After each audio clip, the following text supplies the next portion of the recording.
right? And of Vince, we course, can't Vin, hear you. hello. Go ahead. Okay, all right. I'm going to call the meeting to order. It's after 6 o'clock. In fact, it is. I'm sorry. It's 1 minute. 5:59. It's 1 minute to 6. But we're going to get started in that we have really one main agenda item for the entire evening, and that would be the scoping report for bridge number 31 here in Wilmington. And with that, we have Laura Stone and Jamie Roy. And Jamie, you say Roy or Roy? It's Roy. It is Roy. Okay. Yep. All right. Well, I'm fixated on Patrick Roy, the Hall of Famer Goldie. That's what it is. Okay. Spelt the same way. All right. All right. So Scott, would you like to do some introductions or start this? Well, first, I'm going to add some changes for your Oh, I agenda. didn't think we were going to do that this evening. Go ahead. Yeah, I'm going to add the Liquor Commission for Vermont Distillers Incorporated special event permit. And we're going to waive the minutes. We'll take the minutes up at the next meeting. Okay. What? Like that. Just be sure everybody's muted, please. Because we have so many people, actually we have 1, 2, 3, 4, 5, 6, 7, 8. We have 9, 10, 12 people here in the meeting room, and then we have a number of people who are on Zoom. If during the course of this presentation, anybody wants to ask a question, please use the raise hand function. We will first go to select board members, and then next we will go to anyone in the meeting room, and then we'll go to Zoom participants if we could do it in that order. Please do not speak until you're identified.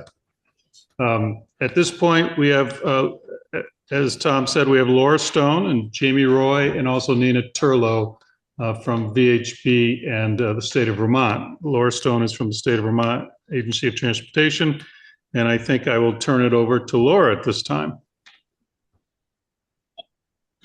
Hi, thank you. Good evening, everyone. Can you hear me okay? Yeah, we're good. Perfect. Okay. I'm Laura Stone. I'm the scoping project manager with VTrans for the Bridge 31 project here in Wilmington. Really thank you all for taking the time to join us tonight. Also here with us is Jonathan Griffin. He's going to be the design project manager from the VTrans side. VTrans has hired VHB as our design consultant, and they've been leading the development of the project alternatives.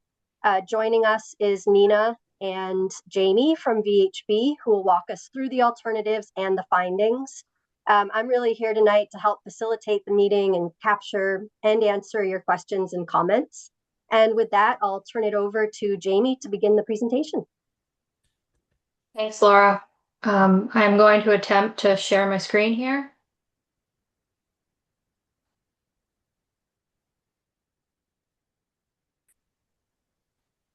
Can you all see that?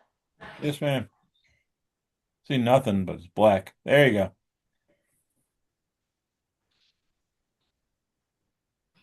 All right, can you see the presentation?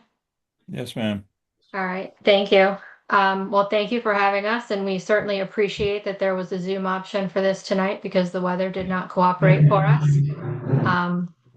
As Laura said, I'm Jamie Roy. I am the VHB project manager for this project, and then we also have Nina Truslow on, who's going to be doing this presentation with me. She is our project engineer and really the one doing a lot of the design work and modeling, and really going to be getting deep into the project here. So again, thank you for having us. The purpose of this meeting from our perspective is that we would like to kind of provide an understanding of our approach to the project. We're going to go through a lot of the project constraints, go through our selected alternative and kind of how we got there, and then also at the end provide an opportunity for questions, answers, for you to voice any concerns, and we should have plenty of time at the end to do that. So Bridge 31, I'm sure you're all very familiar with the location, right on Route 9 near the intersection of Route 100 in the town of Wilmington. Here is a more zoomed in version. The bridge crosses the north branch of the Deerfield River. on Jamie, Route 9. I'm still seeing the first slide. I don't know if the slides are advancing for others.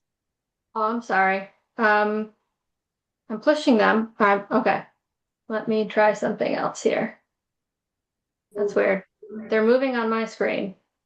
Are you seeing the presentation view or just the PowerPoint? We're seeing the PowerPoint, and then we're seeing the description on the side, slide by slide. So it's not on the full screen. Interesting. I have it in presentation mode. I'm not sure. Is the presentation mode on a different monitor? It might be. Let me try to move that.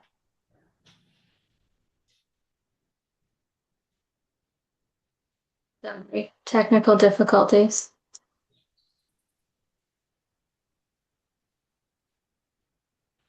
One second. I'm going to try to fix this.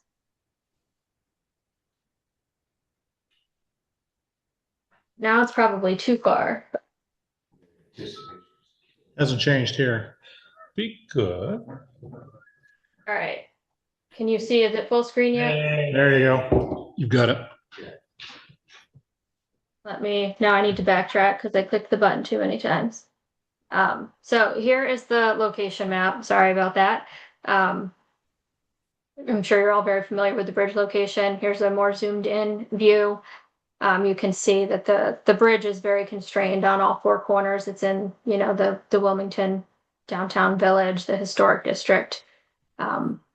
To kind of start, I wanted to kind of just walk through the project development process and where we're at. So as Laura mentioned, she is the PM for the scoping portion of this project, and that's what we're still in that initial scoping and conceptual design part of the project. We are working on wrapping that up, and today's meeting is kind of one of those last steps where we present this project. We've completed the scoping report, we've done our full alternatives analysis, and once we finish the scoping report, and we will move into kind of from here, we move into design, final design, and then eventually construction. Also wanted to kind of go through some of the terms you might hear throughout this presentation. So the bridge is the very top of the bridge, you'll see the bridge railing and any kind of deck surface treatment, which could be pavement, could just be concrete. And then the bridge and railing are going to typically be sitting on top of the superstructure of your bridge, which is comprised of your deck, which in this situation is concrete, the beams, any bearings, and then all of that is sitting on the bridge substructure, which consists of the bridge sheet, which is what the beams are sitting directly on. And then the abutments are kind of comprised of like a stem and a footing. And then the wing walls are kind of off, splayed off of the abutment here in this photo, and just help support the earth that is behind the structure. So you'll probably hear some of these terms throughout this presentation. I just kind of wanted to give a quick overview of that. So now getting into I'm going to talk more through kind of the reasons we're doing this project, a lot of the constraints, and then I'll switch it over to Nina, and she'll go through a lot of the alternatives that we evaluated, and ultimately kind of walk through our eventual chosen alternative. But the existing bridge, which you can see here in this photo, I'm sure you're all aware, the bridge deck and the superstructure are in poor condition. The substructure is in fair condition, so it's in decent shape. No major issues with it. The bridge has had multiple repairs done in the last last year or so. I believe they're currently wrapping up the most recent round of repairs to the deck, which I believe are pretty extensive. It's also on an increased inspection frequency. So the existing condition of this bridge has kind of been a large trigger as to why this project is progressing forward. And then I just have some additional photos here. You can see this is from the underside of the deck. These have since been repaired, but there was several full depth holes. You can see some severed reinforcement. There were a few of these locations throughout the structure. These are the underside. This is the underside of some of the beams. You can see the reinforcements all exposed. There's severed stirrups, a lot of corrosion going on. And a lot of this has been triggered by the water and stuff getting through the deck that is in poor condition. And as I mentioned earlier, there's been quite a few repairs done here. Here's some photos of some of the previous ones. I don't have any photos of the most recent repairs, but it seems like the entire deck has pretty much been plated and repaved over. And the intent there would be that that will last long enough to get us through design and construction of the new structure. The other key considerations we have looked into here are, as mentioned, the bridge is located in the historic village of Wilmington, right in the downtown historic district. There are historic properties on 3 of the 4 quadrants, and then the 4th quadrant, which is the Pocket Park, is also of 4F significance.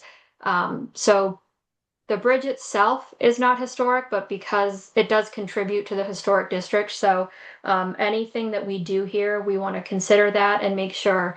That kind of just means that we would want to, any proposed structure would maintain some of those same character defining features of the existing structure, which is mainly for this one, the bridge rail. So we want to make sure that whatever goes back here is going to fit in within the historic village. Along with historic integration, there's also Section 4F. So that park that I mentioned is a Section 4F property, and it's our understanding that the town has deemed this a significant park. So what that means for us in this project is mainly that we want to avoid any kind of permanent impacts to this park to, keep this project moving and not really trigger any large 4F impacts here.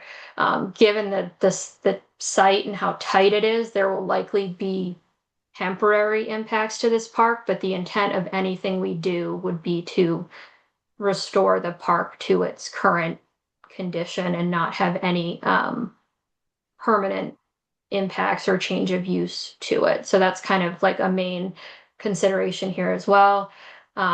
Also with this structure, I'm sure you're very familiar. There's some hydraulic issues here. The span is about 59 feet. And I believe bankful width here of the river is a little bit over 80 feet. So the bridge itself is kind of constricting that channel, and it's created some hydraulic issues. So the hydraulic capacity here is not great. Resilience is something we also want to consider on any type of replacement structure moving forward. That could be something as simple as what is the beam type we use here. Certain beams might work better for long-term resilience and hydraulic performance. And anything we do here, our intent would be to also kind of open up the structure, either reduce the depth, open up the span, and try to increase that hydraulic opening so that during the 100-year storm or the next 50-year storm or whatever that next storm may be, that it will have a larger hydraulic opening and therefore hopefully less flooding impacts. Another big consideration we have here is mobility and traffic. This is it's an important link in the Route 9 corridor, this whole area, this bridge. Again, it's adjacent to 2 intersections. So you've got the intersection with Ray Hill Road and then the big intersection with Route 100. So it's a main corridor for through traffic as well as for people kind of navigating downtown Wilmington. And it's important to our goal is to limit that impact on traffic as much as we possibly can during construction. Now, given the other constraints here, there's going to be some limitations on that, but that was one of our key considerations here. We also know there's kind of a large percentage of trucks and oversized loads that cross the bridge. So, we want to keep that in mind. And then we also, part of that mobility and traffic is not just vehicular traffic, but also pedestrians, bicyclists. We know that they're very vital to kind of the downtown village and businesses. And we want to make sure that, we're considering that as well and not just vehicular traffic, which is, they're all going to play a role here. And one thing that we've kind of heard and seen throughout this is that the bridge, it feels pretty narrow for the downtown village setting. And so it does meet like current standards for width, But given all the oversized trucks and loads that do go through here, it does feel narrow. And one thing that we wanted to consider moving forward was trying to see if there's a way to improve that for specifically like bicyclist and pedestrian access, because the current structure does not meet current standards for bicyclists. And that's something that we wanted to try to look into and see if we could improve here. And finally, there are quite a few utilities located overhead on this bridge, and there's major poles with significant number of utilities running overhead, and the poles are pretty much on either side of the bridge. Anything we do here is going to require relocation of those utilities. And those are just the overhead utilities, so that's going to be an extensive part of this project prior to any real construction happening here.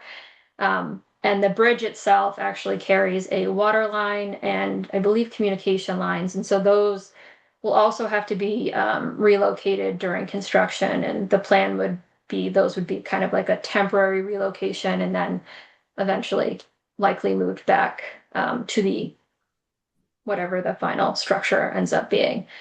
And then one other main thing that we have, tried to make sure we have incorporated here is certainly the community input. We came down in June of 2024 for the local concerns meeting and really tried to kind of get a sense of what was important to the community, to the business owners, to the town. And then we came back in October of 2024 and did a business mixer as well with a lot of, we had really good turnout from a lot of the downtown businesses. They attended and kind of went through, did a little presentation, and then they also provided a lot of feedback on what their preferences would be and kind of the impacts to their businesses and the downtown in general. And the key takeaways from that would be, from both of those meetings, was that accelerated construction would be preferred. And ideally that accelerated construction would happen within kind of an April to mid-June window for the best time for a closure to try to avoid any disruptions to your peak tourist seasons. We also heard that maintaining bicycle and pedestrian traffic is really important during construction, as it's very vital to downtown businesses. And then we had been looking into a few maintenance of traffic alternatives, and part of the feedback we received is that the goal would be to maintain traffic as close as possible to downtown, and keeping as much parking open as well. Those were the bulk of those are the main takeaways we had. Now, kind of with a rundown of all that, I will turn it over to Nina, who's going to walk through some of the alternatives that we looked at and then kind of settle on the preferred alternative. Thanks, Jamie. Thanks for everyone. And yeah, I totally appreciate the Zoom option here with the snowstorm going on. Good to see there's a good turnout virtually. So yeah, as Jamie mentioned, I'm just going to go over some of our alternatives, starting with traffic. So we've heard that traffic is a big concern in this area, regardless of what's going on the bridge. You have the adjacent intersection of Route 9 and Route 100, which is highly trafficked, especially with peak tourism seasons. So a big concern of this project is how we will maintain traffic during construction. The maintenance of vehicular traffic alternatives we looked at include an off-site detour, that would be short-term during accelerated construction. We looked at placing a temporary bridge during a longer-term or conventional construction timeline. We looked at phased construction and maintaining traffic on the existing bridge and constructing the new bridge off alignment. So I'll go into those in more depth in the next slides. So I guess the first option, to give some more background before we get into a truck detour. So the first option we talked about was a short-term off-site detour that would occur during a short-term closure and accelerated construction timeline. This So let's see. So during this alternative would involve closing the bridge for a brief timeline. So the contractor could work 24/7 during that timeline, removing the bridge and doing what's needed to put down the new bridge. They will likely need a good amount of space to do that work. So the space, their construction area could range from like a block away to the west, and then could overlap with the Route 100 and Route 9 intersection to the east. So there, I think we'd want to prepare for a full closure of that intersection during accelerated construction. There could be opportunities for single lane alternating traffic through that intersection, but it's likely that the contractor may need that space to construct the bridge in a timely fashion. So during such a closure, just from Google Maps, it looks like there's several options for passenger cars to get around the construction site. The official sign detour, though, would need to utilize state routes. For east-west traffic, what we have shown here, and this is what any trucks would have to use. This would utilize Route 100 South and connect to Route 8. Next slide, please, Jamie. Any north-south traffic, unfortunately, there's not a good state route connector to Route 100. So they would have to utilize Route 7 or Route 30. Obviously, the downside of this alternative is that there would be a significant traffic interruption during that short-term closure. However, this would mean that the bridge could be constructed in a shorter time frame. Also, it would be a lot easier for the contractor to do that work without having to worry about managing traffic. And there's also the work zone safety factor to consider. Next slide, please, Jamie. So the next maintenance of traffic option that we discussed is installing a temporary bridge. So we looked at a couple different possible locations for this, and it seemed like ultimately the best option would be what's shown on the screen here. A temporary bridge that would span between South Main Street and connect to the parking area behind Crafts Inn and several of these businesses here. So this would detour Route 9 down South Main, across, and then we'd create a temporary roadway in that parking area. The benefit of this alternative is that traffic would be maintained downtown. However, this maintenance of traffic option would be used in conjunction with that conventional construction timeline, like I mentioned, which would extend for a longer time frame than the accelerated construction option. Another impact or another factor of this alternative is that this would have greater impacts to the downtown, both greater right-of-way impacts, greater environmental impacts, and it would also impact the parking that's available behind those businesses down there. This alternative may also involve single lane intermittent closures with the intersection of Route 9 and Route 100 as well, just due to how close the intersection is to the bridge. Next slide, please, Jamie. So the final two options we considered, the phased construction and construction off alignment, we considered briefly, but determined they were unfeasible. So phased construction would involve constructing half of the new bridge at a time, maintaining a single lane of traffic on that half of the bridge while the rest of the bridge was being constructed. This would mean that the duration of alternating single-way traffic would extend for an extended period of time, which we know would be pretty disruptive to traffic. Also, this would likely involve shifting the bridge slightly. And as Jamie already covered, there's a lot of space constraints at the site. You've got the historic buildings, you've got Riverbank Park, and you've got the Crafts Inn. So there's not a lot of space there. Similarly, there's no space to really construct a bridge off alignment. It's constrained by those properties and also the adjacent intersections as well. Next slide, please, Jamie. So, as Jamie also mentioned, we understand that it's really important to maintain pedestrian access through downtown through construction. It's vital to downtown businesses, and it's just something we'll need to accommodate. So we considered a few options for pedestrian access as shown in this figure.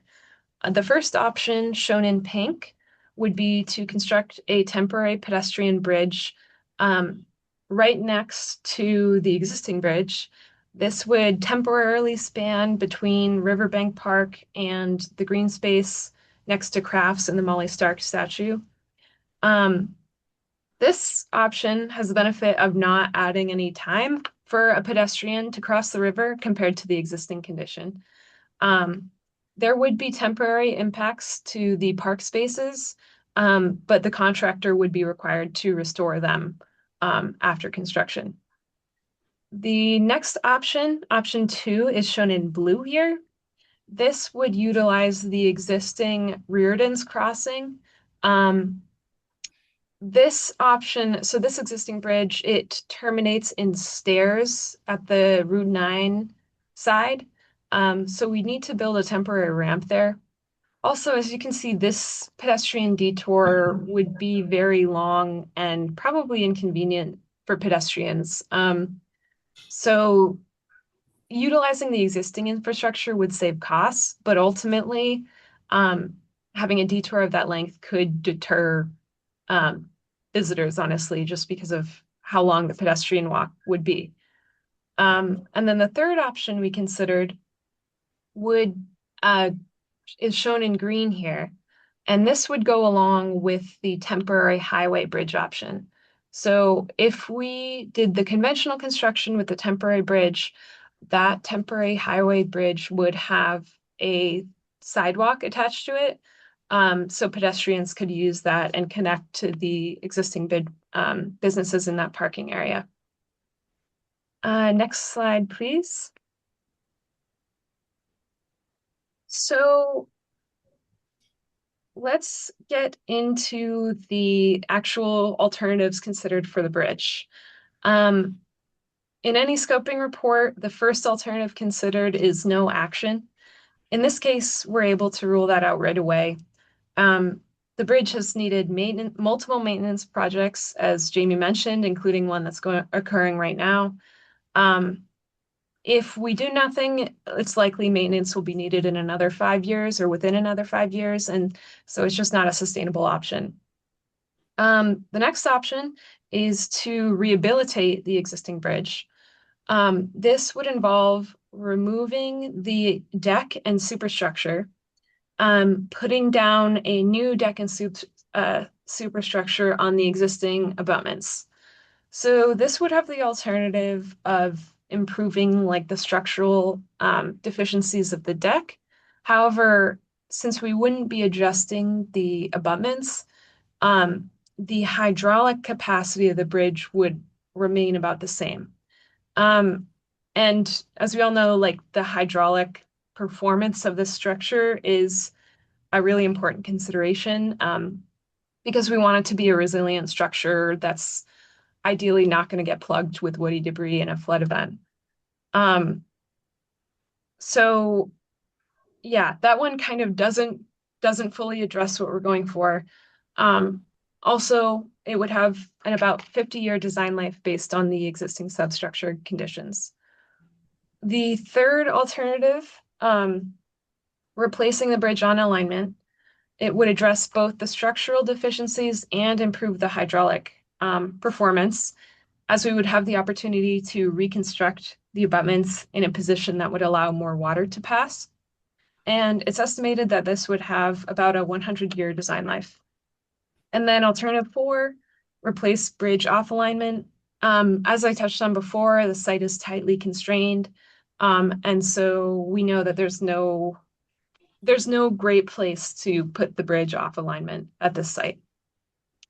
Next slide, please. So we know that we're going to go with bridge replacement on alignment. The next slide, please, Jamie. But as we kind of touched on before, within that, there's different alternatives to consider, whether we're doing accelerated construction with a short-term closure or whether we're doing conventional construction, how we're maintaining pedestrian traffic. So alternative 3A would be to construct the new bridge using accelerated bridge construction and a short-term closure, as well as a temporary pedestrian bridge. This option has the benefit of condensing the construction schedule while maintaining pedestrian access downtown. There's also the benefit that the temporary pedestrian bridge could provide a temporary support to the town water line. Alternative 3B is using accelerated bridge construction, but making that pedestrian bridge permanent. It's similar to alternative 3A, but it would have the benefit of allowing us to remove one sidewalk from the bridge, since we'd have pedestrian accommodations on the side where the permanent pedestrian bridge was, and widen the space available for traffic. The town water main could be supported permanently by the pedestrian bridge, so it would reduce the town share of the costs of the utility relocation because it would only need to be moved once. However, this alternative would have permanent impacts on Riverbank Park and the green space at Crafts End. And we know that Riverbank Park is a 4F resource. It's a significant resource to downtown Wilmington. Alternative 3C is to use conventional construction, maintaining traffic, both vehicular and pedestrian, on the temporary bridge. This option, there's the benefit that traffic is going to be flowing through town, but the trade-off is that the new bridge would be constructed in a longer time frame than it would for the accelerated options. It would also take longer for bridge construction to get started, as the contractor would need to fully build the temporary bridge and roadway in advance of the permanent bridge work. Next slide, please, Jamie. So here is an alternatives matrix that we created to help with our decision-making process here. It shows visually the level of benefit associated with each alternative. Green means good, yellow is fair or minor improvement, and red is poor or regression. You can see that alternatives 1, 2, and 4, we did not provide a cost associated with these, since we kind of ruled those out as infeasible or not meeting the project need. And then under alternative 3, we have our 3 options. The evaluation criteria we looked at the hydraulic resiliency, mobility, impacts to the historic district, the parks and environmental impacts, construction duration, constructability, expected future maintenance, opinion of probable construction cost, and also the town's cost due to the water main utility relocation. So based on this analysis, alternative 3A is not only the most cost-effective overall, but it meets our criteria the best. Next slide, please, Jamie. Just some more info on this alternative. We estimate that the contractor could substantially construct the new bridge during a closure period of 28 days. They would also likely need a period of like 14-day single lane closures before and after the big closure period, just to prepare for the work, do what's needed after to like wrap things up as well. These closures or traffic impacts could be scheduled around lulls in tourist activity, and also so they wouldn't impact like town events. Like I know there's a Memorial Day parade. Let's see, the temporary ped bridge would be used to temporarily support the town water line. In terms of the bridge itself, we are proposing to widen the bridge slightly to include 5-foot shoulders and 6-foot sidewalks. That is a 1-foot widening for the shoulders and sidewalks on both sides, which would translate to improved comfort for pedestrians and cyclists. We would also lengthen the bridge slightly, putting the new abutments slightly behind the existing abutments to increase the hydraulic capacity. And ultimately, this alternative has the least impact of the 3 we considered in depth to the adjacent properties, the historic features, and the environmental resources of the town. Next slide, please. Here is a typical cross-section of that alternative. You can see the 5'6" sidewalk with the 6-inch curb, 5-foot shoulders, and we'd maintain the same travel lane width of 11 feet. You can also see to the right, we show a section of a temporary 5-foot pedestrian bridge. Next slide, please. This is a layout of that alternative.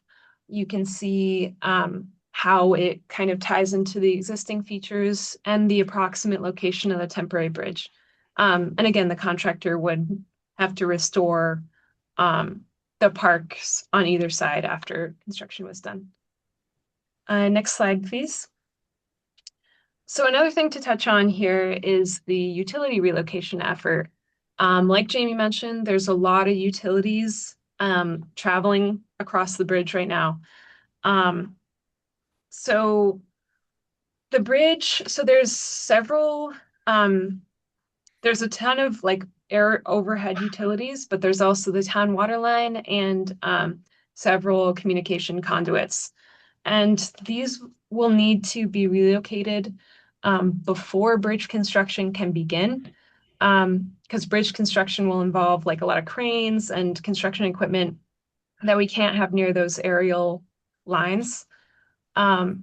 Our proposed relocation involves a permanent relocation of the aerial utilities to the alignment shown in red.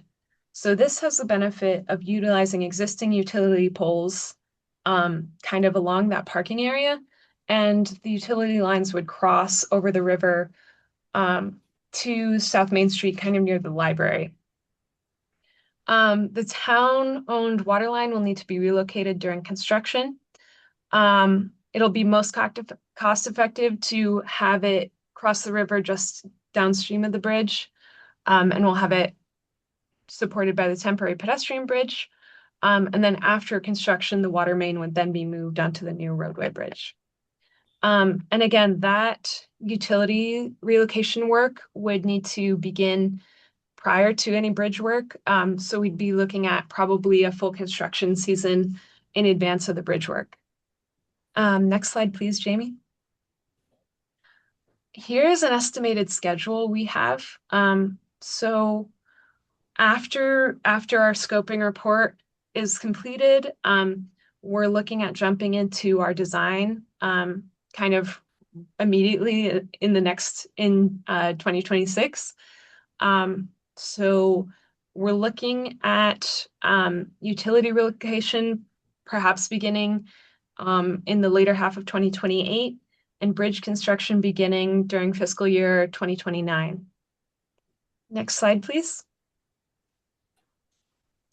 And that is all we have for you on our scoping report, but we'd love to hear comments and questions.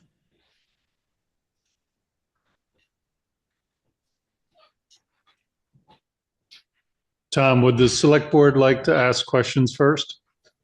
You're muted. I will open it up to them. Would anybody on the board have a question? Yeah, I actually have a quick question. So looking at the cost of the public utility relocation. So with the temporary bridge is 200, permanent bridge is 100. But with the temporary bridge, we're now going to place it on the temporary walk and then move it back to the permanent bridge. Is that what's costing the extra 100,000? Yeah, so essentially we'd have to move it twice. So like with it, if it were located on, say, a permanent pedestrian bridge, it would only need to be moved once. Using the temporary pedestrian bridge, it would need to get moved onto that bridge and then moved back. And so that's why it's double the cost, just because it has to be moved twice. Tony here, I have a question, please. Nice presentation, by the way. So will there be another meeting in the future like this as progress moves along? Will we be kept in the conversation? Yes, so typically after conceptual plans are completed, we will send them to the town and we'll reach out again, and we'll ask if you would like another meeting to discuss what's shown on those plans. So there will be, as the project progresses, additional meetings. Thank you. This is Charlie. I have a question. So the next stage for the presentations, it goes to the Agency of Transportation, correct?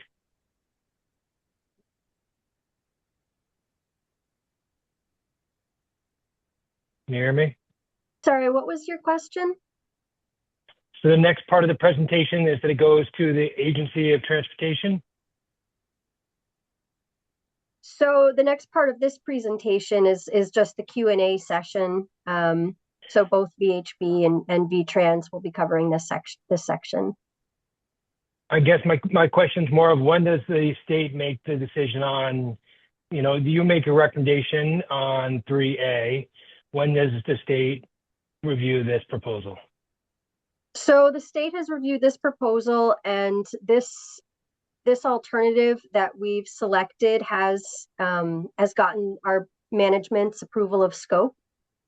So management has bite off on this recommendation and this selection. Depending on what we hear tonight, if there's something that we hear that makes us think, well, maybe we should, rethink that recommendation, then we would bring that back to our management group, and they would ultimately have to decide if we're going to change our course of action. Great, thank you. I have no more questions. No, I do have another follow-up question. So for the 28-day full closure, so we're talking about shutting the bridge for 28 days, correct? Straight.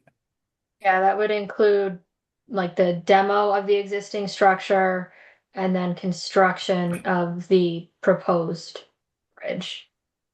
Okay, so if that's the case, that we're shutting it, then what are we doing with traffic for 28 days? But those are the offsite detours that Nina was showing. So Okay. those signed regional detours for like the east-west traffic and north-south traffic that she showed. And then we anticipate that local traffic will use local roads to get around. We know there are some like local options available, but we can't sign those as like an actual signed state detour. Like it's not an official detour, but that's what vehicular traffic would have to do. Okay, so I'm just looking at the slides. Yeah, I can go back to those if you want. Yeah, I just want to see where that's good. If you can, Yeah, so this was the east-west detour that we were showing. And then the north-south regional detour, assuming that this intersection is going to need to be closed to facilitate construction. And then we did identify some like local bypass, routes. They just aren't shown on. well, yeah, I live off one of those local bypass routes, so I'm not crazy about that. Okay, so they'll cross the river where on either one of these? So they would have to follow, like they would, take I guess Then we went 100. out to the south end. Gotcha. Yeah, Okay. and So the then lake. Yep. yeah, and then come back up. I think it turns into 112 there. Mm-hmm. Yes. And then here they would have to either Do the utilize same like thing. Route 7 or 30. Okay. Gotcha. Thank you. Yeah. All right, anyone else? If Vince is next. Vince? I think I'd go with the option 3B of keeping it a permanent walking bridge and make it a covered bridge. And Yeah, keep we our did utilities on that. consider, we certainly did consider a permanent pedestrian bridge there. The main concerns were like project schedule and getting through that 4F process with permanent impacts to both the park and the Crafts Inn property, which the Crafts Inn property is historic, and then the park is a Section 4F resource. And our goal was to limit the amount of permanent impacts there. Jump in on that a little too, Bridge Jamie. would contribute. And if the Zoom folks would just hold, we're going to select board. And for those who came on late, we're going to town hall, and then we'll go back to the Zoom participants. So hold your questions, please. I was just going to weigh in on that 4F part also as the design project manager for I'm sorry, V-Trans. I'm sorry, Jonathan. My apologies. I'm sorry. Go ahead.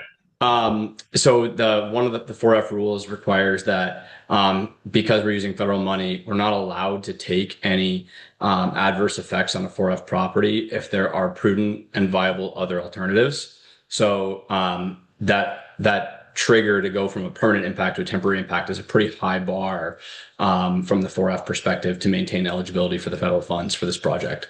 So that's a big determination as to why to avoid the permanent impacts. And for 4F properties, they actually require you to avoid them if there are other prudent and viable alternatives that avoid the impacts. Okay. That makes sense. Tom, can we go to town hall now? Go right ahead. Okay, so in town hall, if you would step up to the mic, put it up to your mouth and identify who you are first, please. Hi, my name is Barker Willard, and I am curious, with the full closure, you're still going to need to have some type of a pedestrian or a regular vehicle bridge in town just for fires and police and rescue services, are you not?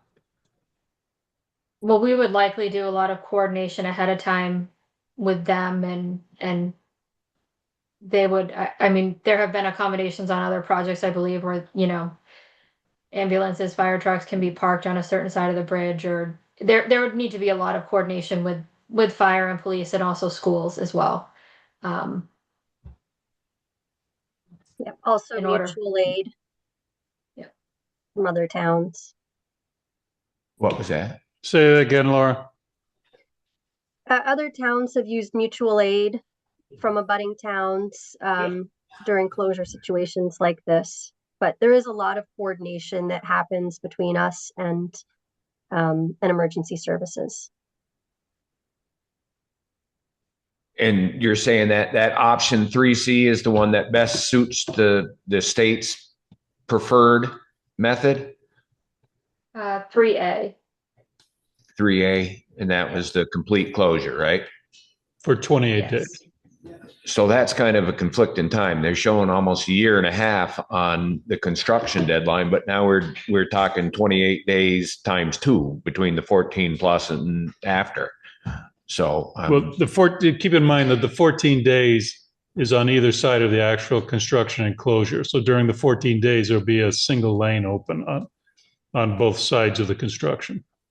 Okay, that's a little misleading then to me. So you have 28 days with a full closure. Then you have 14 days on either side of the full closure that will have one lane open. Okay. Thank you. We have another speaker here at Town Hall. Hello, my name's David Richmond. Have you guys thought of incorporating any lighting into the new bridge? which I think would really be an enhancement to the downtown. It's certainly something we can, oops, sorry, go ahead, Laura. I was just going to say, if I recall, there were lights on the original structure. Is that correct? Yes. Yes. So based on that, we can add lighting and work with the town on what those lights look like. And I'm sure historic permitting would love to see lights on the bridge. So yes. And then my next comment is time of year. Yeah, what I've witnessed in the last 3 weeks here with one lane open, there's a lot of drivers that know how to follow directions or instructions or signs.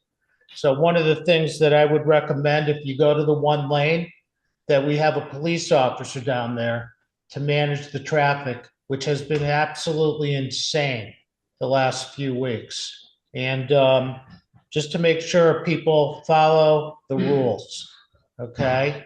And then last is, again, time of year. You know, you have a mud season and a stick season, which are really the areas where we do not have as much traffic coming through town. So one of the things I would recommend is scheduling the repair or the rebuild during those times. You know, whatever you do, don't do it during ski season, and don't do it during the summer. The time period was April through June. And also, one last thing is, we have a lot of prefab houses that come through this town. It's a very dangerous thing to watch these massive homes come through here. Some, let's say last Thursday, there were 6. So when you do a detour, those people are going to have to be, communicated to, because there's no way they're going to turn on Ray Hill Road if that's one of the roads that people are going to go to. It's hard enough getting through there with a truck today. So I think you may want to reach out to some of those companies prior to starting the job so they can plan ahead and know where to send their vehicles and their products and not coming through our detour roads. Thank you. Yeah, we would likely, oops, sorry, go ahead. No, go ahead. No, I was gonna try to respond to some of that, but in terms of those large, like the prefab homes, I believe they might require a permit. I'm not sure entirely, but there would certainly need to be coordination there, and we are aware of that. And they will likely have to utilize probably an even completely different detour not captured here, because the geometry constraints of even the signed regional detour are not ideal for those trucks.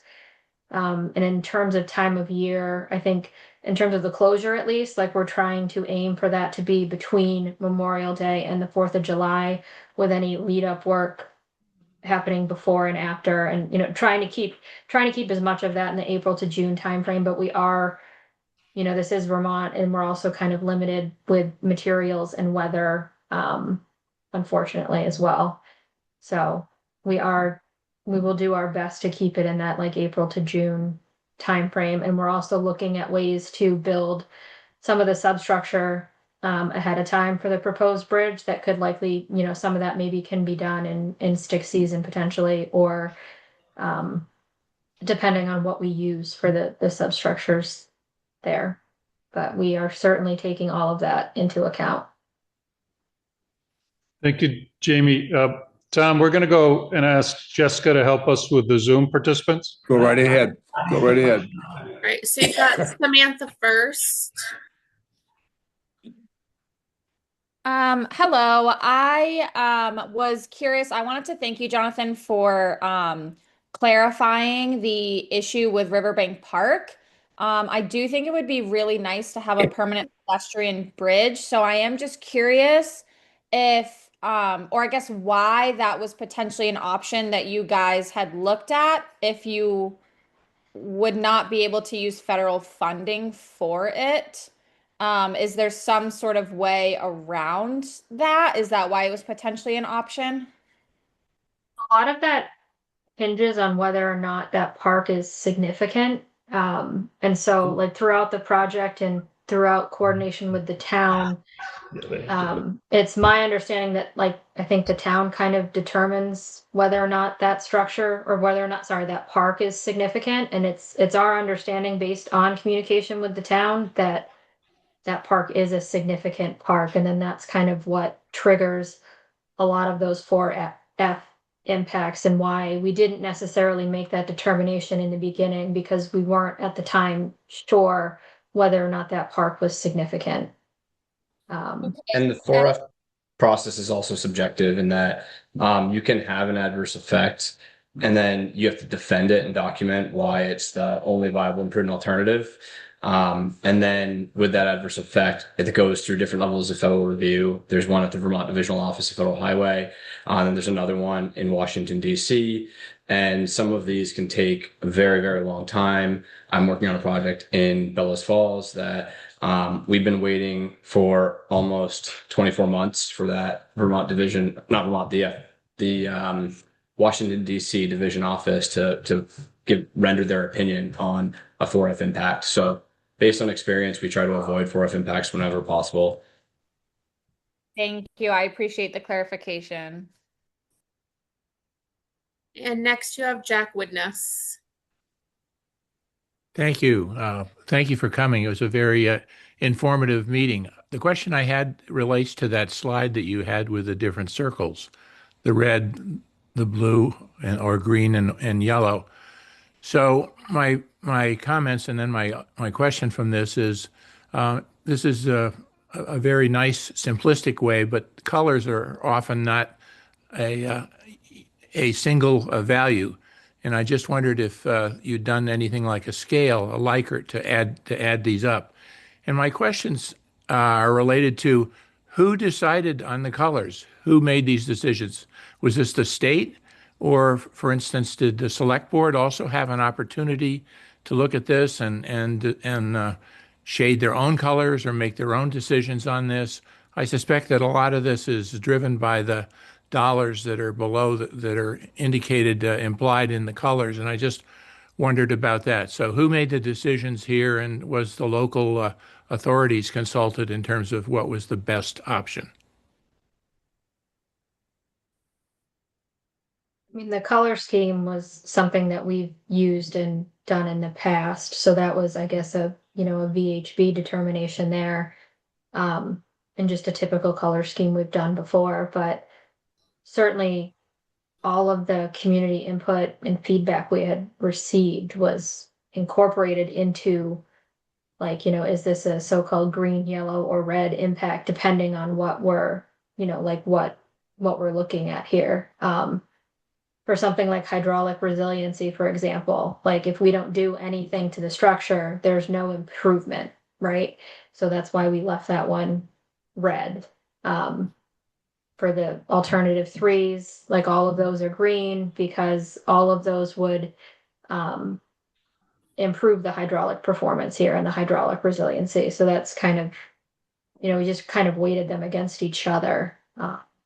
No official scale or anything that I'm aware of, unless Nina, you have additional information you want to provide on that. But well, I can just add to what Jamie was saying, Jack. You had a comment about was there any further work done like this? We did do a full alternatives matrix that has a big cost breakdown. It has various different criteria. It is, however, huge. It's located in the scoping report. So if you can access the scoping report, that's available for review. We did this to make it more digestible in a presentation format. But that information is certainly available in the scoping report. Totally heard about whether the select board has an input on how they would rate the different colors. These what color goes to where, just to what Jamie added on. We took into consideration the input we had gotten from our previous visits to the town, and just collaborating with our knowledge of what what the new bridges would look like. But you didn't go back to the select board and said, this is what we think. What do you think? Yeah, I think that's a good point, and I guess that's part of the reason why we're here, is to hear what you all think. Okay, thank you. I have a question here. Yep, hold on, Rob. Hang on. We have one more on Zoom. And then we'll Emily go back. Karras, We'll come back. Emily Karras Duncan is next. Hi, can you all hear me? Yep. Okay, great. Hi, I'm Emily Karras Duncan. I'm the state representative for the region, and I appreciate this presentation. It was all very, very helpful. I'm wondering about for the detour, just to bring it back to the traffic control issue. So we definitely experienced a lot of traffic through town doing the one way. So having some traffic management there would be really helpful. And then I'm also thinking if we're going to detour down into Jacksonville, that intersection at Route 112 is really tight. And that's going to be a lot of traffic going through there. So having some traffic control there would be really helpful too. That's a great point, and we'll evaluate it during design. And if we need to do something different to that intersection to make it better, that can be looked at. Okay, and are you all in conversation with Jacksonville's select board with all of this? Not yet. Okay. Yeah, that would be good too. Yeah. Thanks. Jess, you're all set? I have one new hand raised, but if you have people there that want to comment, you can take those first. Yep, we'll go to Rob. Yeah, Rob Marzelli. I live in town and work in town. I had a couple of questions about the temporary bridge on South Main Street. First of all, will it be 2 lanes going over behind the businesses, including Crafts Inn, or is it just going to be 1 lane and coming out where the country store is? That temporary bridge, if the intent was like the vehicular and pedestrian detour, it would have 2 lanes of traffic on it, plus a sidewalk to maintain pedestrian access on it. Okay, so when you go over that bridge, 2 lanes going both ways, starting behind Crafts Inn, so that will eliminate those 5 to 7 parking spaces for that the inn needs for their rooms. Then it would go behind the Memorial Hall and the other businesses. Down along the river on weekends, there's a very long line of cars that park there, which like park into facing the river. Sometimes, 50, 60, 70 cars. Where would those cars park now if 2 lanes are going both ways through there to spend time in town? Where would all those people park now?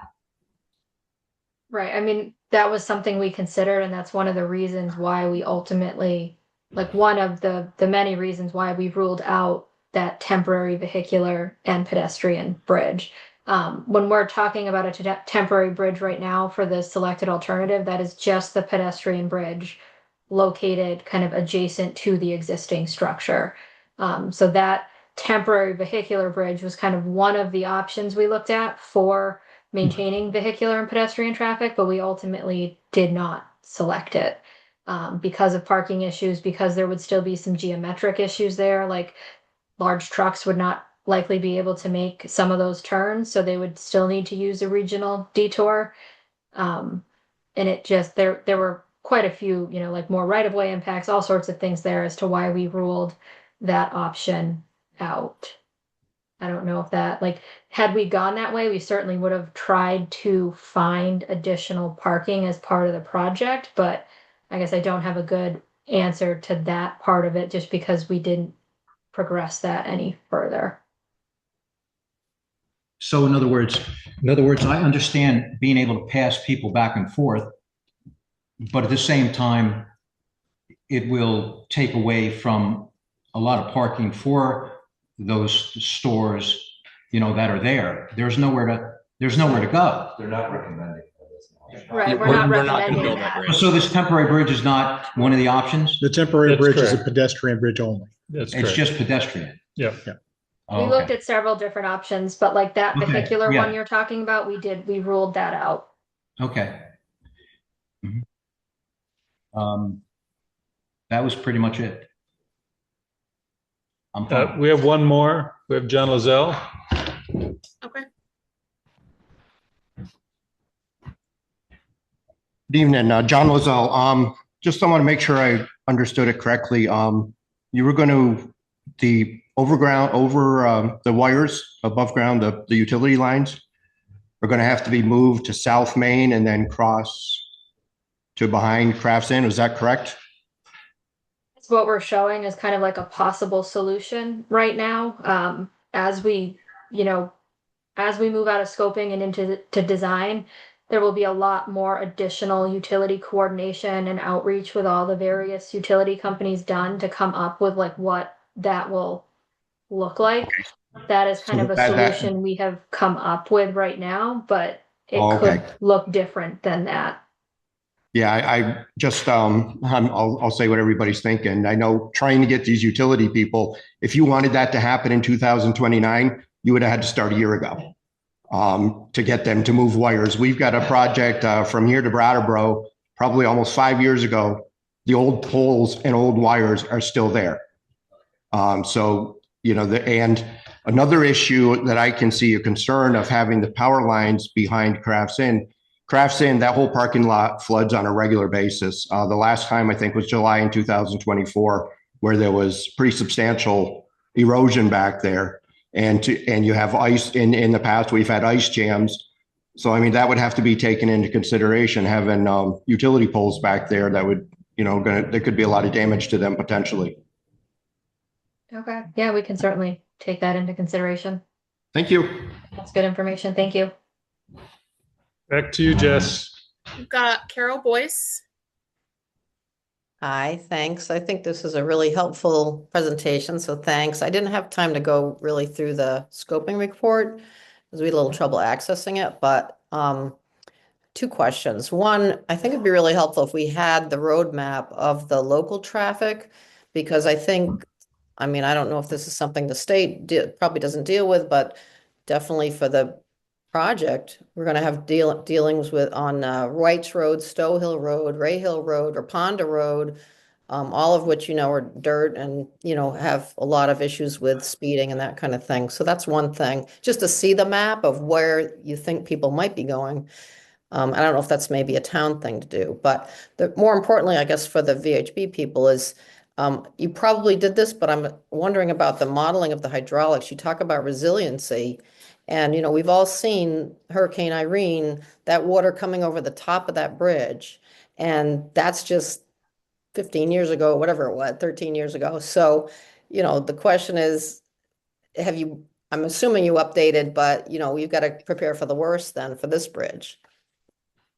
So Right. That's my question is how did you? Yeah, and as we move through design, we will do additional hydraulic analysis depending on the proposed configuration and like span length and depth of the bridge. And all of that will be taken into account in determining like what the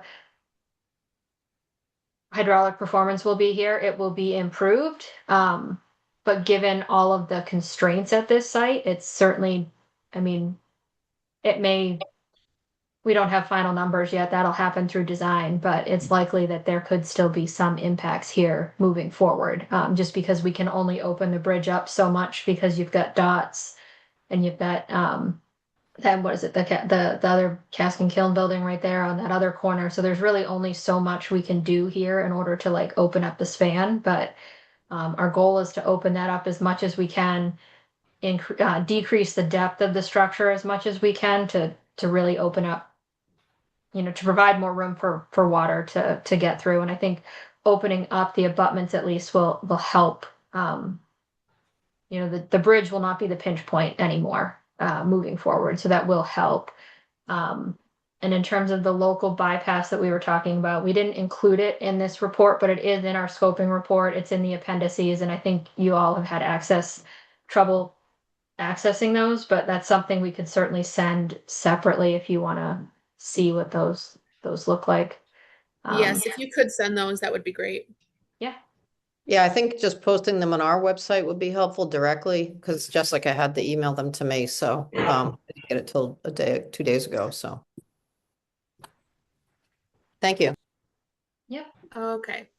Charlie, did you have another question? I did. I have one more question. My question's really regarding, I understand the timeline for building is potentially April to June. But what is done, if there's a detour that you guys are proposing, what is done to advertise the town of Wilmington as for the shops and restaurants still being open at that detour? Have you guys had steps done on previous projects where you sort of, just really illustrate the town is still open, they just can't cross the bridge?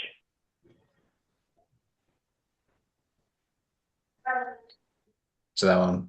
So we've definitely done that in the past where at a road closed sign, right beside it, there might still be another sign that says business is open, right? So like, even though the road is closed at this location where you encountered the sign, we would want people to know that if they are interested in getting downtown, that businesses are still open. So if they were to then take one of the local roads off of Route 9 and park, they could use their feet to get to the businesses. They wouldn't be able to drive to them because the main street will be closed, the bridge will be closed. It won't be closed the entire length of it. It'll be closed at the vicinity of the bridge. So we do have some wayfinding, we call it, where we've put some other signs out. We've worked with local communities to try and help, come up with creative ways to sign things. And I think we've even done some like local municipality grants to help them with that effort as well. I think we're doing one in Bellas Falls right now, one in Virgins. We did one in Middlebury when we did the Bridge and Rail Tunnel project. So there are some tools at our disposal to help. They're not, they're in no way a catch-all, for potential losses businesses might incur. They're just, ways to help inform people that you can still get downtown. Okay, so thank you. I appreciate that. So one more question. Do you know now what section of West Main and East Main where it will close, or no, that is further No, on? so I want to probably also kind of highlight for folks at this time that this is alternative analysis, right? We're comparing one option against another option, and we've done no design work for the preferred alternative yet because we haven't moved forward into that. So these are our best estimates at this early phase, and there very likely could be changes or will be changes, but those will be communicated live as they occur. And so I always like to just caveat that we believe the 28-day road closure is something we can achieve. That's why we're presenting on it now. We're going to go for the most aggressive road closure we can get for the shortest duration we can get. But we believe 28 days is viable. It's aggressive, but viable. And so the exact limits of how much space are going to be required are currently unknown. But I just like to tell people to think about the contractors have to excavate out the old bridge, excavate a hole bigger for the new bridge. Typically, there's some kind of angle of that excavation at a depth. Then they have to park equipment behind it, and then they need space to bring materials in and out of it. So the site kind of grows for access. So we will definitely communicate what we expect to occur. But right now, those details aren't known. Great. Thank you very much for your answer. I appreciate it. We have Dennis Heberlein.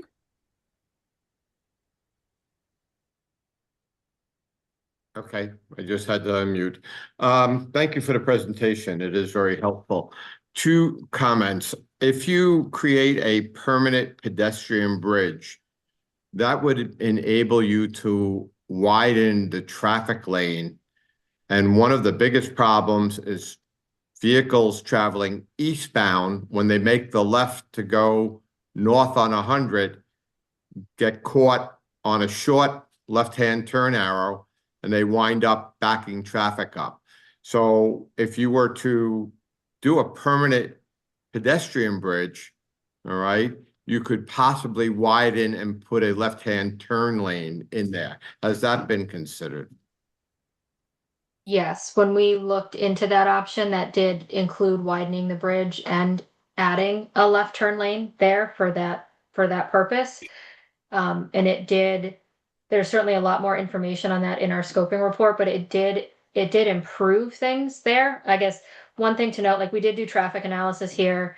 The existing intersection is an acceptable level of service. And I am not a traffic engineer, so I'm no expert here, but my understanding is it's acceptable. It's not great. And adding that left turn lane offered improvement. I think it brought it up from a level of service D potentially to a level of service C.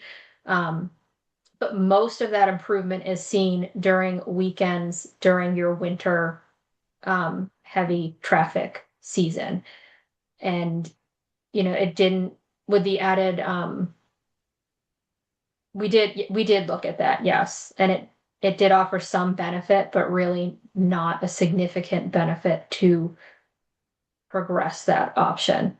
And changing the geometry there too of the roadway does kind of create other issues for other turning vehicles if you kind of shift the alignment of your roadway given the proximity of the intersection. So there were some pros and cons with that. But we did look at that, and there are figures for that in our scoping report as well. Okay, one last thing is also, did you look at eliminating the north sidewalk totally, okay, to give the bridge more width for a left-hand turn? That would be the on the dot side, right? No, we did not look at eliminating that. I think given that there is a sidewalk on that side already, not having one on the bridge and not being able to accommodate pedestrians on both sides of the bridge like the existing condition was not really an option for us.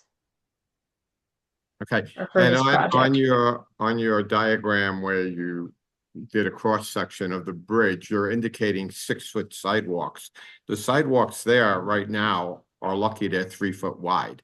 How do we go from the existing width to a 6-foot width? I believe the existing sidewalks are 5 feet currently, but that includes, are they 5 feet or 5.5 feet, Nina? But that includes they are substandard, but they are, I think it's like 4.5 or something based on the survey that we have. Yeah, I think it's 5 feet to the curb or something like that. So like your actual portion of the sidewalk is only 4.5 feet. But based on this, we did widen it as much as we could while maintaining the proposed structure within the existing state right of way, which you can it's kind of hard to see here, but these red lines are the approximate right of way lines. So we wanted to keep the overall footprint of the bridge within that as much as we could to avoid impacts to historic properties. Okay, thank you very much. And I have one more. Emily Karis Duncan has her hand up again. I have one after Emily. Okay. Is there going to be an official detour for Route 100 North going towards Dover?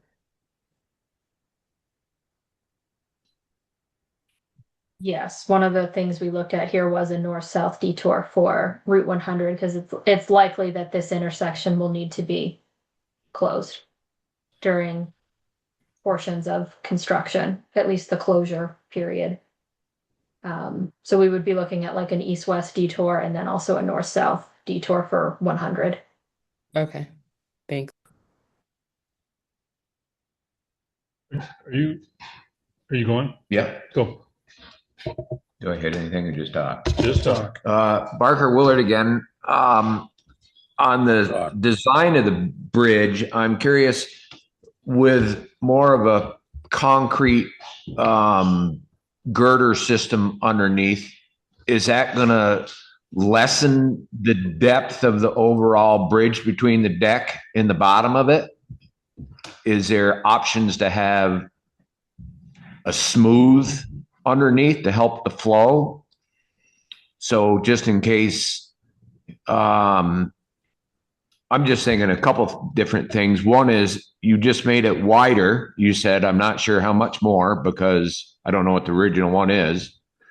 And then what happens with your hydraulics when you add the pedestrian bridge for water that might be boiling out from underneath this thing in one of these 100-year floods that we're waiting for in 3011?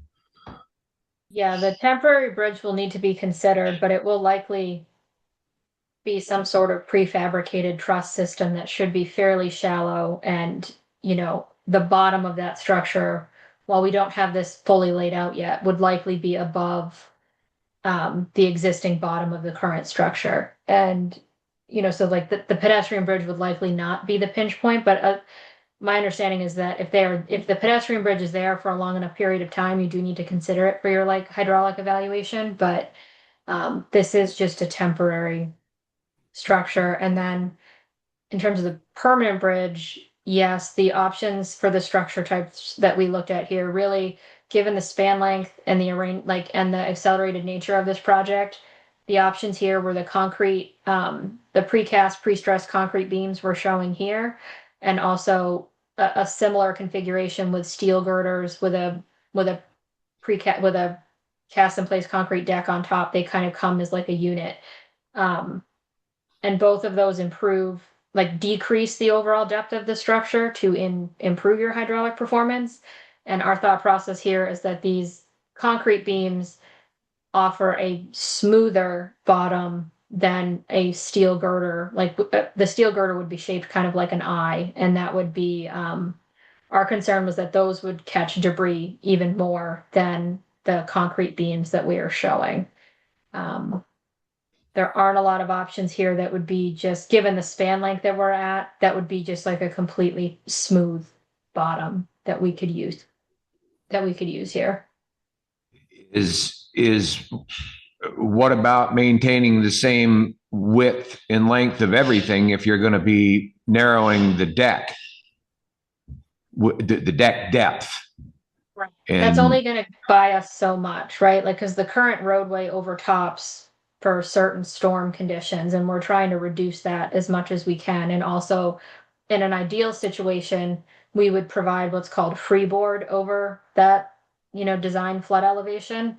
We're likely not going to be able to improve things enough here to like meet all of those requirements, but we want to improve it as much as we can.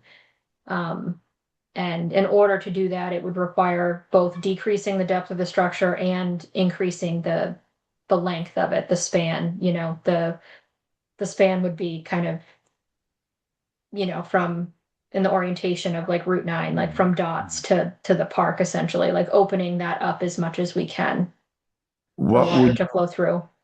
What would be the overall increase in the river width by moving the substructure back? I think we're proposing right now, like our preliminary very conceptual layouts here right now are going from what's around, I think the current span's around 59 feet. So the opening's probably closer to like 58, 57 feet.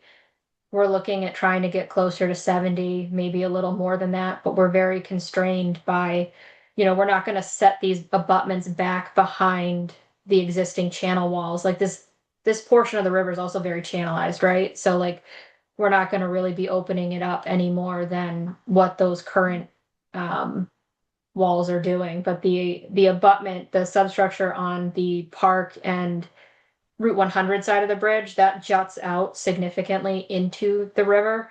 And so most of the improvement you'll see here on the span is going to be by placing that proposed abutment like behind and opening that up. We will not be moving it as much on the other side just because we have the Dots building and foundation right there. So there's really only so much we can do. So the new river width is going to be 50 feet to 70 feet? Well, it's going to match more so what is currently there upstream and downstream with the current channel walls. I don't know if you can see it. We're just basically removing the butt out on the side that's at the Route 100 side.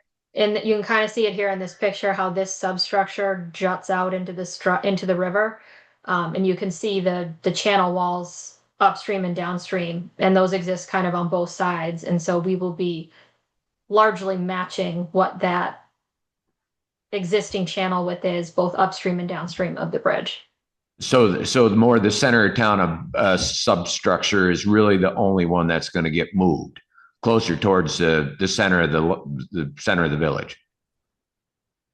Yeah, we'll move both of them. They're ideally, due to the accelerated nature of this project, like we will build both substructures behind the existing ones. The one on the Route 100 side will just be moved further, like closer to the intersection with Route 100, because we have more room to work with there. Enough said. We have one more question. If you take the mic, please.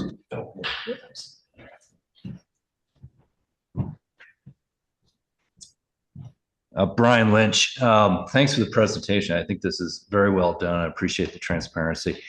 A positive comment or kudos also to increasing on the new bridge space for both pedestrians and cyclists. Given all the constraints here, I think you're doing everything you can, and it's great to see that might be part of this. The one comment I wanted to make is just pick up on some comments that were made earlier is around the utility relocation part of this project. And I guess I would ask a question, and I don't know what degree of coordination is possible between the state and the various, owners of those lines that will need to be moved. So I'm curious. It seems to me, just watching what has happened over the last year or so, as there's been some work done, that there have been some temporary, closures day to day. And again, my concern would be if this work needs to be done substantially before the bridge construction itself, and there's not good coordination, collaboration, it could be an extended period of, I don't know, 6 months or more perhaps before that bridge is taken out, where there are a lot of traffic delays. And so I think that's one piece of the project I'd like to hear a little more about in terms of your ability to influence that so that disruptions are minimized in terms of traffic flow while all those utilities are being relocated. You can talk to that a little, Jamie, if you want. Yeah, sure. So that's a really insightful observation you made, because that's 100% correct. I think some of the more difficult traffic scenarios you're going to experience will be during utility relocations. And ultimately, how much control we have over those will depend on where the utilities finally land. So one of the first things we do once we have a conceptual design for the bridge is we go out on site and we meet with all of the utility owners, and we basically give them an area that, we say, thou shalt not exist here. You need to be out of our way in this location. So how do we get around it? And then they all work together with our utility coordinator to kind of come up with what they think are viable options for relocation. They might be aerial, they might be underground, they might be a hybrid of aerial and underground. And so then where our control from the project perspective comes, if it's aerial relocations, those will be done through basically utility agreements. They get orders to move if they're in our right of way. And the utility company is responsible for doing that work themselves. So they're responsible for traffic control. They're responsible for performing the work. They're responsible for everything. So that would happen before a VTrans construction project showed up. If there's undergrounding that goes through as part of this, then typically what would happen is they would do all the aerial work they could do before we showed up. And then once our construction contract started, our contractor would be responsible for installing the underground utility conduits for them to pull through. And then we would have ultimately probably a multi-season construction project where one season is doing the undergrounding. And then in the winter, once the contractor had done all the installation of undergrounding, the utility companies would come and pull all of their new wires through those existing conduits and then decommission the existing lines that are in the way. So that way the following season, we'd be available to do the bridge construction. And so there's a lot of coordination that goes into these utility relocations. They're not very simple, especially in these urban environments where you've got anchoring, guy wires, services, etc. So there isn't a straightforward answer to that question. However, I think in all circumstances, there definitely will be significant traffic impacts as a result of the utility relocation for. Back to you, Tom.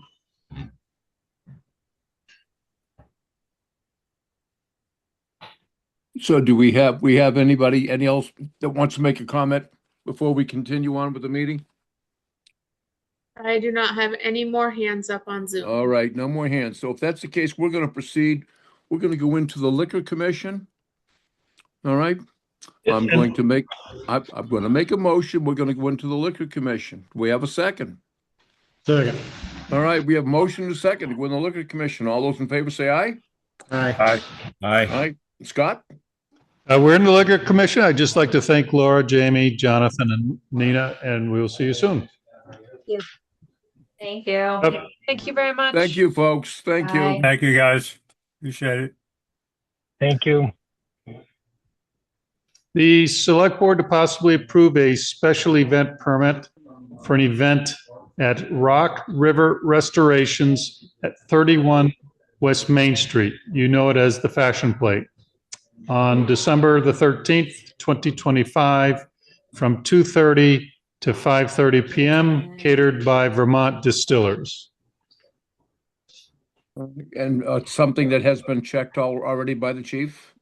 Yes, sir. Okay, so I think we're all set. Would somebody like to make a motion? I make a motion, we approve the application. I don't have it in front of me. All right, okay. All right, so we have a second on that.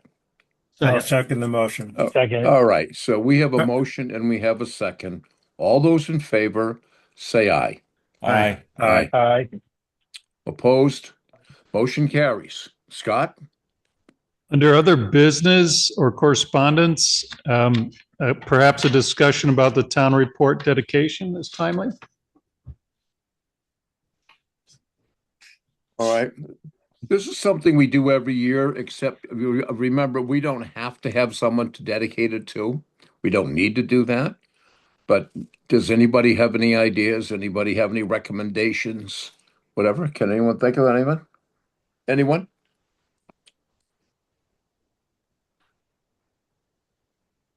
Well, I'm going to tell you what. No. So let's just kind of sit on this and think about it here during the week.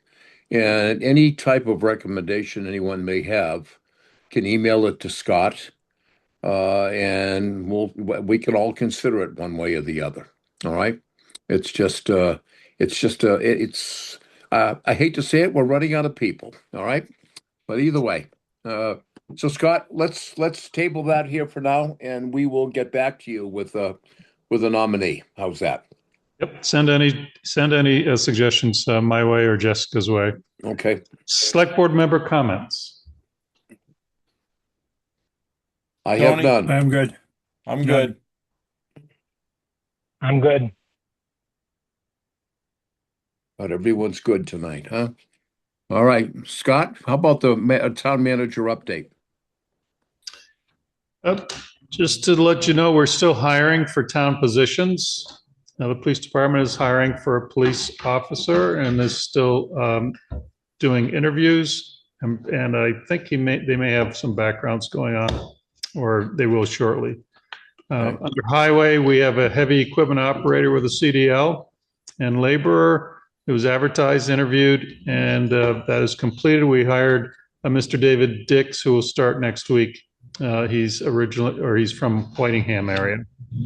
Under highway, transfer station, building and grounds, we are interviewing to replace that position.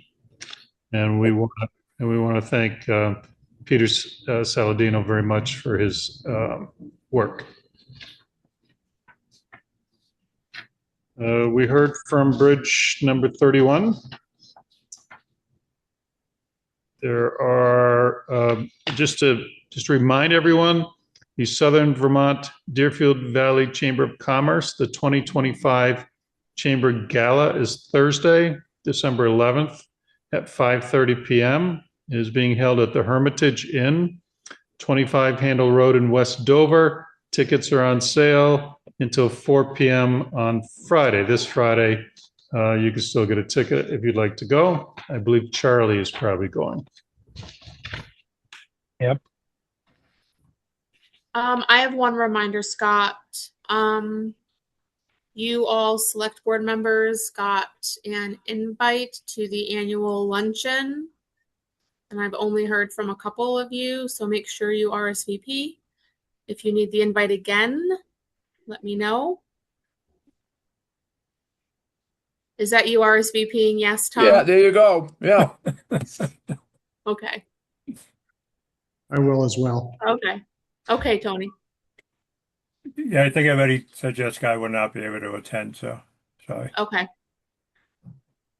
Vince, what did you say? I'm sorry. I will be there. Thank you.